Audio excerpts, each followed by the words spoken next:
ನಮಸ್ತೆ, ನಾನು ಬಸವರಾಜು. ತತ್ವ ಸಿದ್ಧಾಂತ. ಒಂದೇ ದಿನ 3 ಮಹತ್ವದ ಘಟನೆಗಳು ನಡೀತಿರುವಂಥದ್ದು.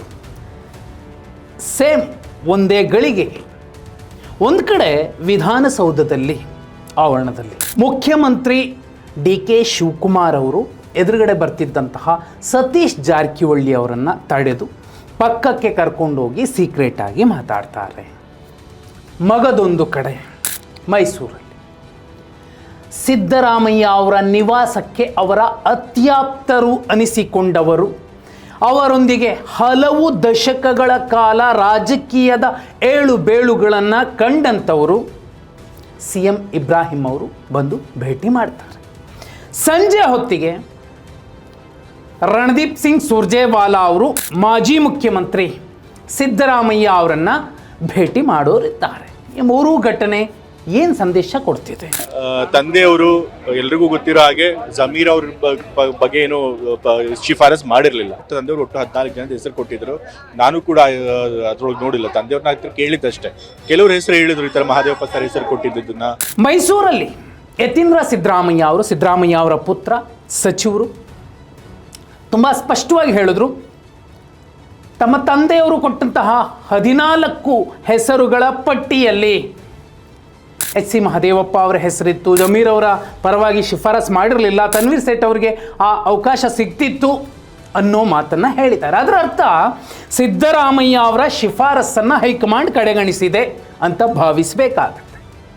ಅಥವಾ ಡಿ.ಕೆ. ಶಿವಕುಮಾರ್ ಅವರ ಶಿಫಾರಸುಗಳ ಎದುರಲ್ಲಿ ಸಿದ್ದರಾಮಯ್ಯ ಅವರ ಶಿಫಾರಸ್ಸಿನ ಪತ್ರ ಕಸದ ಬುಟ್ಟಿಗೆ ಬಿದ್ದಿದೆ ಅನ್ನೋದು ಪಕ್ಕಾ ಆಗುತ್ತೆ. ಸಿದ್ದರಾಮಯ್ಯ ಅವರು ಇವತ್ತು ಸಿಟ್ಟು ಸೆಡವುಗಳಿಂದ ಯಾಕೆ ಕೂತಿದ್ದಾರೆ? ಹೀಗೆ ಸಿಟ್ಟಿನಿಂದ ಕೂತಂತಹ, ಬೇಸರದಲ್ಲಿ ಇದ್ದಂತಹ ಸಿದ್ದರಾಮಯ್ಯ ಅವರನ್ನು CM ಇಬ್ರಾಹಿಂ ಅವರು ಭೇಟಿ ಮಾಡೋದಿದೆಯಲ್ಲ, ಇದು ಮುಖ್ಯ. ಒಬ್ಬ ಮಾಸ್ ಲೀಡರ್ ನಡೆ ನುಡಿಗಳನ್ನು ಎದುರಾಳಿಗಳು ತುಂಬ ಸೂಕ್ಷ್ಮವಾಗಿ ನೋಡಬೇಕಾಗುತ್ತೆ. ರಾಜಕೀಯದ ಎದುರಾಳಿಗಳು, ಅವರ ಹಿತಶತ್ರುಗಳು ಇದ್ದಿರಬಹುದು. ಹಾಗೆ ನೋಡಿದ್ರೆ ಇವತ್ತು ಸತೀಶ್ ಜಾರಕಿಹೊಳಿ ಮತ್ತು ಮುಖ್ಯಮಂತ್ರಿ ಡಿ.ಕೆ. ಶಿವಕುಮಾರ್ ಅವರ ಭೇಟಿ, ಅದೇ ಸಂದರ್ಭಕ್ಕೆ CM ಇಬ್ರಾಹಿಂ ಮತ್ತು ಸಿದ್ದರಾಮಯ್ಯ ಅವರ ಭೇಟಿ, ಎರಡೂ ಕೂಡ ಒಂದು ಅನುಮಾನದ ಚುಕ್ಕೆ ಏನಿದೆ, ಡಾಟ್ಸ್ ಏನಿದೆ, ಅದನ್ನು ಒಂದು ಸಮಾನಾಂತರ ರೇಖೆಯಂತೆ ಎಳೆಯೋದಕ್ಕೆ ತುಂಬ ಪೂರಕವಾದ ವಾತಾವರಣವನ್ನು ಸೃಷ್ಟಿಸ್ತಿದೆ ಅಥವಾ ಎಳೆಯುವಂತೆ ಮಾಡ್ತಿದೆ.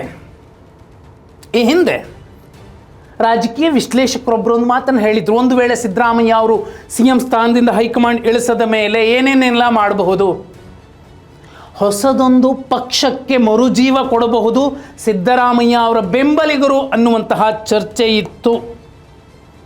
ಇವತ್ತು ನೋಡಿ, ಸಿದ್ದರಾಮಯ್ಯ ಅವರ ಅಗತ್ಯ ಇಲ್ಲ. ಒಬ್ಬ ಖಾಲಿ ಶಾಸಕನ ಪಾದಕ್ಕೆರಗಿ ಮುಖ್ಯಮಂತ್ರಿ ಡಿ.ಕೆ. ಶಿವಕುಮಾರ್ ಅವರು ಬಂಡಾಯ ಏಳಬೇಡಿ ಅಂತ ಕೇಳ್ಕೊತಿದ್ದಾರೆ. ಆದರೆ ಮಾಜಿ ಮುಖ್ಯಮಂತ್ರಿ ಇವತ್ತು CM ಸ್ಥಾನದಲ್ಲಿ ಡಿ.ಕೆ. ಶಿವಕುಮಾರ್ ಅವರು ಬಂದು ಕೂತಿದ್ದಾರೆ ಅಂದರೆ ಅದು ಸಿದ್ದರಾಮಯ್ಯ ಅವರು ರಿಸೈನ್ ಮಾಡಿದ್ದಕ್ಕೆ, ಸಲೀಸಾಗಿ ಅಧಿಕಾರ ಹಸ್ತಾಂತರ ಆಗಿದ್ದಕ್ಕೆ ಇವತ್ತು ಡಿ.ಕೆ. ಶಿವಕುಮಾರ್ ಮುಖ್ಯಮಂತ್ರಿ ಆಗಿದ್ದಾರೆ. ಒಬ್ಬ ಟೀಮ್ ಲೀಡರ್ ಆಗಿ ನಿಭಾಯಿಸಬೇಕಾದಂತಹ ಕೆಲಸವನ್ನು ಸರಿಯಾಗಿ ನಿಭಾಯಿಸ್ತಿಲ್ಲ. ಹೈಕಮಾಂಡಿಂದ ಜನರನ್ನು ಕರೆಸಿ KPCC ಅಧ್ಯಕ್ಷರ ಸಹಾಯ ಪಡೆದು ಸತೀಶ್ ಜಾರಕಿಹೊಳಿ, ಚಲುವರಾಯಸ್ವಾಮಿ, ಮಾಗಡಿ ಬಾಲಕೃಷ್ಣ ಇವರೆಲ್ಲರ ಸಹಾಯ ಪಡೆದು ಬಂಡಾಯ ತಣಿಸೋ ಪ್ರಯತ್ನಗಳನ್ನು ಮಾಡ್ತಿದ್ದಾರೆ ಡಿ.ಕೆ. ಶಿವಕುಮಾರ್. ಆದರೆ ಸಿದ್ದರಾಮಯ್ಯ ಅವರ ಶಿಫಾರಸ್ಸಿಗೆ ಬೆಲೆ ಇಲ್ಲ, ಅವರ ಕಂಡೀಷನ್ಸ್ ಫಾಲೋ ಮಾಡ್ತಿಲ್ಲ. ಹಾಗಂತ ಸಿದ್ದರಾಮಯ್ಯ ಅವರು ಮೂಲೆಯಲ್ಲಿ ಕೂರುವಂತಹ ನಾಯಕರ ಸಾಧ್ಯವೇ ಇಲ್ಲ. ಯಾರಂದರೆ ಯಾರೂ ಕೂಡ ಇದನ್ನು ಒಪ್ಪೋದೇ ಇಲ್ಲ. ಹಾಗಂತ ಏನು ಮಾಡಬಹುದು? ಬೇರೆ ಪಕ್ಷಗಳಿಗೆ ಅವರು ಹೋಗೋದಿಲ್ಲ. ಹೊಸ ಪಕ್ಷ ಕಟ್ಟುವಂತಹ ಶಕ್ತಿ ಅವ್ರಿಗಿದೆಯಾ? ವಯಸ್ಸು ಅವ್ರಿಗಿದೆಯಾ?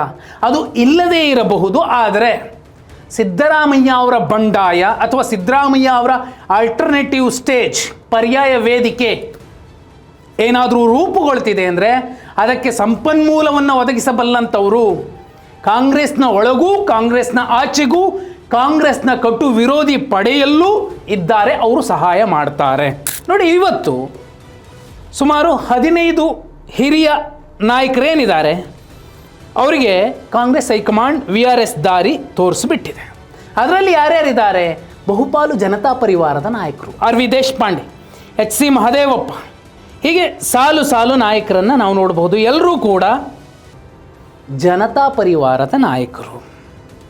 ಒಂದು ಚರ್ಚೆ, ಒಂದು ಇತ್ತೀಚೆಗೆ ನೋಡಿ ತುಂಬ ಮಾಗಿದ ಮನಸ್ಸುಗಳು, ಮಾಗಿದ ವ್ಯಕ್ತಿತ್ವಗಳು, ಮಾಸ್ ಲೀಡರ್ ಅನಿಸಿಕೊಂಡವರು, ಸಂದಿಗ್ಧ ಸಂದರ್ಭದಲ್ಲಿ ಯೋಚಿಸುವ ರೀತಿ, ಭಾವುಕರಾದಂತಹ ಸಂದರ್ಭದಲ್ಲಿ ಅವರು ತೆಗೆದುಕೊಳ್ಳುವಂತಹ ನಿರ್ಧಾರಗಳು ಹೇಗೆಲ್ಲ ಇರಬಹುದು. ಮಾಜಿ ಪ್ರಧಾನಿ ದೇವೇಗೌಡರ ಪತ್ನಿ ಚೆನ್ನಮ್ಮಾಜಿಯವರು ಇತ್ತೀಚೆಗೆ ನಿಧನರಾದ ಮೇಲೆ ಇದೇ CM ಇಬ್ರಾಹಿಂ, ಇದೇ ಸಿದ್ದರಾಮಯ್ಯ, ಇದೇ ದೇವೇಗೌಡರು ಒಟ್ಟಿಗೆ ಸೇರುವಂತಹ ಒಂದು ಸಂದರ್ಭ ಬಂದೊದಗಿತ್ತು.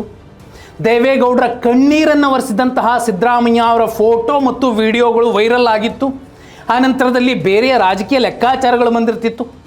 ರಾಜಕೀಯ ಯಾಕೆ ಅಂತಹ ಸಾವಿನ ಮನೆಯಲ್ಲಿ ಯಾವ ರಾಜಕೀಯ ಅಂತ ಬಹುಪಾಲು ಜನ ಪ್ರಶ್ನೆ ಮಾಡಬಹುದು.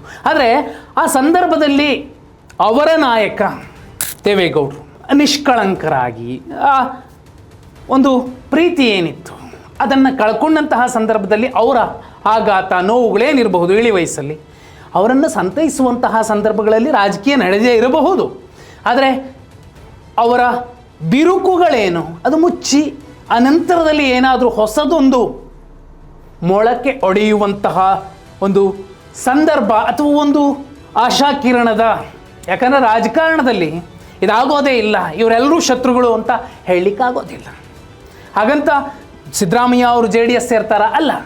ಆದರೆ ಪರ್ಯಾಯ ವೇದಿಕೆಯೊಂದನ್ನು ಸೃಷ್ಟಿಸೋದಕ್ಕೆ ಇದು ಸಮಯ. ಸುಮಾರು 30 ಸೀನಿಯರ್ಸ್, ಅದರಲ್ಲಿ 15 ಜನ ಅಂತ ಜನತಾ ಪರಿವಾರದವರೇ ಇದ್ದಾರೆ. ಅವರೆಲ್ಲ 7 ಸಲ 8 ಸಲ 9 ಸಲ 10 ಸಲ ಕನಿಷ್ಠ 4-5 ಸಲ ಗೆದ್ದವರಿದ್ದಾರೆ. ಅವರೆಲ್ಲರನ್ನ ಕ್ರೋಢೀಕರಿಸುವಂತಹ ಒಂದು ವೇದಿಕೆ ಕಾಂಗ್ರೆಸ್ನೊಳಗಿದ್ದೇನೆ. 28ಕ್ಕೆ ಅವರಿಗೆ ಹೊಸ ವೇದಿಕೆಯನ್ನು ಸೃಷ್ಟಿಸಬಹುದು. ಆದರೆ ಯಾಕಂದರೆ ಈ ಹಿಂದೆ ಇದೇ JDSನಿಂದ ಉಚ್ಚಾಟನೆಗೊಂಡ ಮೇಲೆ ಸಿದ್ದರಾಮಯ್ಯ ಅವರ ಮೊದಲ ವೇದಿಕೆ ಆಗಿದ್ದು ರಾಮಕೃಷ್ಣ ಹೆಗ್ಡೆ ಅವರು ಸ್ಥಾಪಿಸಿದ್ದಂತಹ ಅಖಿಲ ಭಾರತ ಪ್ರಗತಿಪರ ಜನತಾದಳ ABPJD. ಅದೇ ಪಕ್ಷಕ್ಕೆ ಮರುಜೀವ ತುಂಬುವಂತಹ ಪ್ರಯತ್ನಗಳು ಸಿದ್ದರಾಮಯ್ಯ ಅವರು ಒಂದು ವೇಳೆ ಸೇಮ್ ಸ್ಥಾನದಿಂದ ಇಳಿದ್ರೆ ಆಗಬಹುದು ಅನ್ನುವಂತಹ ಚರ್ಚೆಗಳೇನಿತ್ತು ಅದಕ್ಕೆ ಪೂರಕವಾದ ವಾತಾವರಣ ಸೃಷ್ಟಿಯಾಗ್ತಿದೆ. ಅಥವಾ ಒಂದು ಮೆಸೇಜ್ ಕೊಡ್ಬೋದು ಹೈಕಮಾಂಡ್ಗೆ, ನೋಡಿ ನಾನು ಆಲ್ಟರ್ನೇಟಿವ್ ಇನ್ನೊಂದು ವೇದಿಕೆಗೆ ಶಕ್ತಿ ತುಂಬ್ತೀನಿ, ಹೇಳಿ ಕೇಳಿ ನಾನು ಅಹಿಂದ ನಾಯಕ ಅನ್ನುವ ಬೆದರಿಕೆಯ ತಂತ್ರವನ್ನು, ಒತ್ತಡದ ತಂತ್ರವನ್ನು ದೆಹಲಿಗೆ ತಲುಪಿಸಬಹುದು. ಜನತಾ ನಾಯಕರ ಯಾರೇ ತಗೊಳ್ಳಿ, ಜನತಾ ನಾಯಕರು ಅವರೆಲ್ಲರ ನಡೆ ಮತ್ತು ನುಡಿ, ಅವರ ರಣತಂತ್ರಗಳು ಬಹುಪಾಲು ಕಾಂಗ್ರೆಸ್ಸನ್ನು ಸಪ್ರೆಸ್ ಮಾಡ್ತಾವ. ಕಾಂಗ್ರೆಸ್ ದೆಹಲಿಯ ನಾಯಕರೆಲ್ಲರೂ ಕೂಡ ಮಂಡಿಯೂರಲೇಬೇಕಾಗತ್ತೆ, ಬಂದು ಇಲ್ಲಿ ನಿಂತ್ಕೋತಾರೆ. ಅಂಥದ್ದೇ ವ್ಯವಸ್ಥೆ ಏನಾದರೂ ನಡೀತಿದೆಯಾ ನೋಡಿ. CM ಇಬ್ರಾಹಿಂ ಅವರು ಬಂದು ಹೋದ ಮೇಲೆ ಒಂದಿಲ್ಲೊಂದು ಬಾಂಬ್ ಸಿಡಿಯುತ್ತೆ.